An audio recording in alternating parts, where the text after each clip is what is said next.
সাবেক প্রধান বিচারপতি এবিএম খায়রুল হককে রাজধানীর ধানমন্ডি থেকে গ্রেপ্তার করেছে ডিবি। এ বিষয়ে আরও জানাতে ডিবি কার্যালয়ের সামনে থেকে যুক্ত হচ্ছেন সহকর্মী ইকবাল অনিক। ইকবাল, গ্রেপ্তার প্রসঙ্গে কি জানালো ডিবি?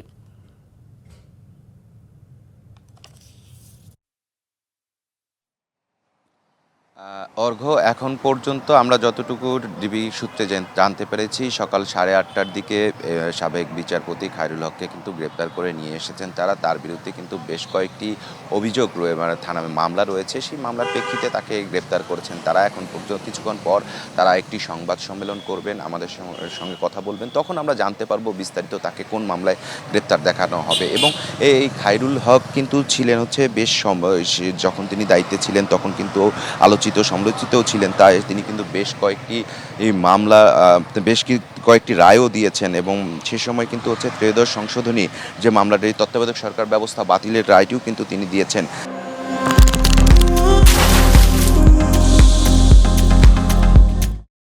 এবং তিনি তার বিরুদ্ধে আরও অনেক সমালোচনা রয়েছে যে ত্রাণের অর্থ আত্মসাৎ করে তিনি নিজের চিকিৎসাও করেছিলেন। এবং তার বিরুদ্ধে আরও অভিযোগ রয়েছিল সেই সময় যে কারণে সমালোচিত হয়েছিলেন যে তিনি বেশ কিছু বিচারপতিকে ডিঙিয়ে বা জ্যেষ্ঠ বিচারপতিকে ডিঙিয়ে তিনি কিন্তু তার প্রধান বিচারপতির দায়িত্ব পালন করেছেন। এবং ছাত্র জনতার আন্দোলনের পর কিন্তু তিনি তার পূর্ণ কার্যাদেশ পূর্ণ করে কিন্তু পদত্যাগ করেছেন। এবং এই যে 5ই আগস্টের পর কিন্তু তিনি কিন্তু বেশ একটা জনগণের অপ্রকাশ্যই ছিলেন। কিন্তু আজকে তাকে কিন্তু ডিবি কিন্তু